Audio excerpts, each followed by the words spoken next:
ሻሎም ሻሎም ሻሎም ቤተሰብ እግዚአብሔር አምላክ ሰላም ጸጋ ምሕረት ናይ ክርስቶስ ምስኩልኩም አናሃኩም ሰላህ ዲኔ ካብ ንክርስቶስ ዝገልጽ ትውልዲ ዓለም ለኻው ቤተ ክርስቲያን ስቶክሆልም ስዊድን ሎም ድማ ንዝበለጸ መዓልቲ ዝበለጸ ቃል ንካፈለሉ ፕሮግራም ናይ ሎም ንካፈለሉ ቃል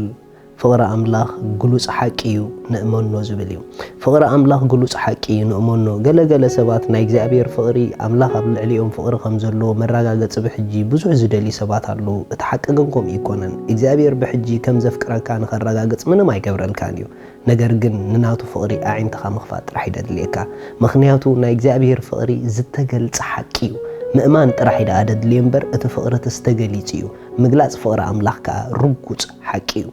መጽሐፍ ቅዱስ ክዛረብ ከሎ ቀዳማይ ዮሐንስ ምዕራፍ 4 ካብ 8 ከምዚ ይብል አምላክ ፍቅሪ እሞ እቲ ዘየፍቅርና አምላክ አይፈልጦን እዩ አምላክ ብኡኡ ምእንቲ ብህይወት ክንነብር ኢሉ ነቲ ሓደ ወዱ ናብ ዓለም ብምልአኹ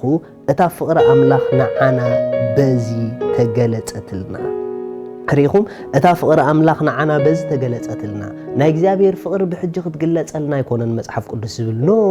እግዚአብሔር ኦሬዲ ንዓና ዘለዎ ፍቅሪ ንወዲ ኢየሱስ ክርስቶስ ብምልአኹ ገሊጹልና እዩ ስለዚ እግዚአብሔር አምላክ ኣብ ልዕሊና ፍጹም ፍቅሪ ከም ዘለዎ ፍቅሩ ድማ ሐቂ ምዃኑ ዝተገልጸ ነገር እዩ ነገር ግን ነዚ ዝተገልጸ ሐቂ ከመይ ጌርኩም አሚንኩም ትነብሩሉ ከመይ ጌርና አሚንና ነስተማቕረሉ ገለገለ ሰባት ሕጅዛ ገዛ እዚኣ ተሂብካኒ እግዚአብሔር አምላኸይ ከም ተፍቅረኒ ክፈልጥ እዛ መኪና ተምፂኻለ እግዚአብሔር አምላኸይ ከም ተፍቅረኒ ክፈልጥ እዛ ሰበይቲ ተሂብካኒ እግዚአብሔር አምላኸይ ከም ተፍቅረኒ ክፈልጥ ድብሉ ሰባት አለው ከምዚ ኢልካ ምጽላይ ግን ጌጋይ እምበሽቲ ትክክለኛ ጸሎት እግዚአብሔር አምላኸይ ከም ተፍቅረኒ ስለዝፈልጥ እዚ ነገር እዚ ይግበአኒ ይዝበሃል ሪኹም እግዚአብሔር አምላኽ ስለዘፍቅረና ኢዳ ነገራት ኣብ ህይወት ከም ዝካናውኑ ዝገብሮ መንበር ከም ዘፍቅረና ብሕጂ ክገልጸልና ስለዝደሊ ይኮነን እግዚአብሔር አምላክ ኣብ ልዕሊና ዘለዎ ፍቅሪ ንሓደ ወዱ ስለና ብምሃብኡ ገይሩ ገሊጽዎ እዩ ምኽንያቱ ምልአት ፍቅሪ አምላክ ብሕጂ ኣብ ንረኽቦም ነገራት አይኮንኩም እንትረኽብዎ ኣብ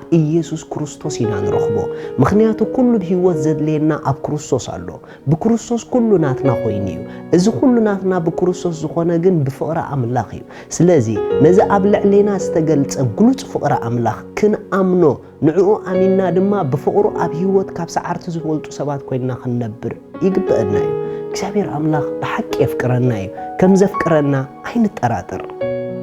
ኣብ ህይወትና ኮሽን ማርክ ክንገብረሉ ዘይግበአና ነገር እንታይ ተዳኢልኩምኒ ስለ ፍቅሪ አምላክ ምልክት ሕቶ ይትግበሩ ምኽንያቱ ኦሬዲ ዝተገልጸ ሐቂ እዩ ንዝተገልጸ ነገር ተኣምኖ ዳእምበር ምልክት ሕቶ ይትገብሩሉን ኢኻ ሓደ ተደምሮ ሓደ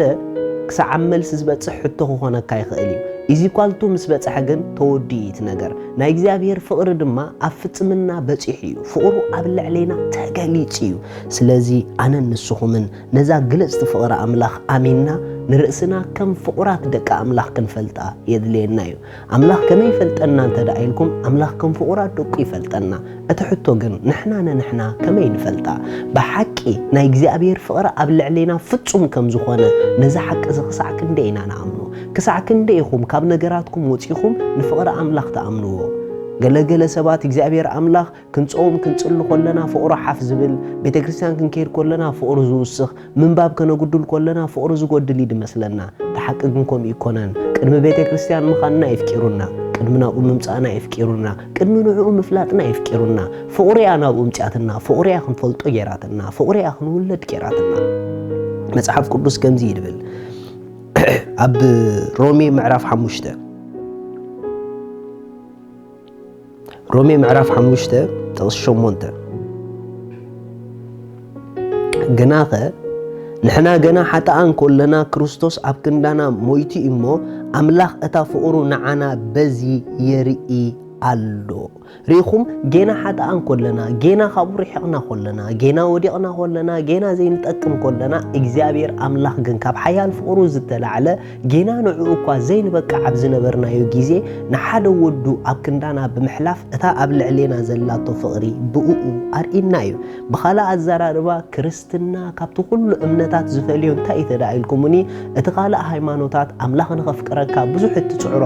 ጉያ ጎደና ጉዕዞ እዩ ክርስትና ግን አምላክ ንኸፍቅረካ ትጎዮ ጎደና ይኮነን أوريد بأملاخ تفقيرك تجمرو قدنايو ناي كريستنا قعزو كفقر إيد جمر سلازي تخكلين يا ناي كريستنا نابراخ نبر ندل انت أخوينا مجمر تانزا فقري نأمنا إجزابير أبلع علينا فتشم فقر خمزلو نأمن فقر أملاخ أبلع عليهم فتشم كمزخونا زا أمنو سبات أبيوتهم مجمر تفرح سفرايسن كالا أي أبيوت تبعات يخونو سالساي كل جزي إجزابير مسؤول مخانو يفولتو رابع عيد ما بزا فقر زيا كاب سعارت زبلت أنابرا ينوريهم متحف قدوس كزارب كله أب قدام يوحنس معراف 4:16 نحناون نتا أملاخ أبانا زلاتو فقري فليتنايان آمينايان اللونا أملاخ فقريو إتا فقر زنبر كا أب أملاخ ينبر أملاخون أو ينبر كلتا عبيت نجر نجيرونا نتا أملاخ أبانا زلاتو فقرس فليتنايا ينايلو دحر مفلات كان تايجرنا ينايلو آمينايا ينايلو لو ما حدو حتوكم نرؤسكم كما يقوم تفلطوا بجزابيركم فقر صديقان رأسخا فليت كازلخا ولا سايكون كان انت ديكوينكا لو مقوم فلتا أملاخ يفكرك يزبلك زولو እግዚአብሔር بفጹም ፍቅሪ يفكركاي أملاخ بفጹም ፍቅሪ يفكركيو نا እግዚአብሔር ፍቅሪ አይተጣራጠሩሉ መጽሐፍ ቅዱስ ከምዚሉ ከምትንሱ ዘለዎ ከምኡውን ንሕና ኣብዛ ዓለም እዚኣ ኢና ዘሉና እሞ ብመዓልቲ ፍርድስ ትብዓት ምእንቲ ክህልወና በዚ እታ ፍቅሪ ኣባና ተፈጸመት እታ ፍቅሪ ኣባና ተፈጸመት ሪኢኹም ና እግዚአብሔር ፍቅሪ ኣብ ልዕሌና ፍጽምቲያ ግን ንሕና ነዛ ፍጽምቲ ፍቅሪ ኣምላኽ ንእመና እሞ ካልእ ዓይነት ናብራ ክንነብር ክንጅምር ኢና ኣሕዋት እግዚአብሔር ኣፍቂሩካ ማለት እኹል ኣይኮነን ንስኻ ከም ዘፍቀረካ ምእማን ከድልየካ እዩ ምክንያቱ ኣምላኽ ከም ዘፍቀረካ ክሳዕ ዘይኣመንካ እግዚአብሔር እኳ እንተፍቀረካ ናይ ፍቅሩ በነፊት ግን ኣብ ላይፍካ ይትጥቀመሉን ኢኻ ናይ ፍቅሩ ውፅኢት ግን ኣብ ህይወትክ ይትጥቀመሉን ኢኺ ስለዚ ኣብ ህይወተይ ኣብ ህይወትኩም ውፅኢት ፍቅሪ ኣምላኽ ክንጥቀመሉ ንናይ እግዚአብሔር ፍቅሪ ንእመኖ ኢየሱስ ክርስቶስ ንዘለዓለም ጎይታ እዩ ስለዚ ኩልና ከምዚ ኢልና ንጸሊ እግዚአብሔር ኣቦ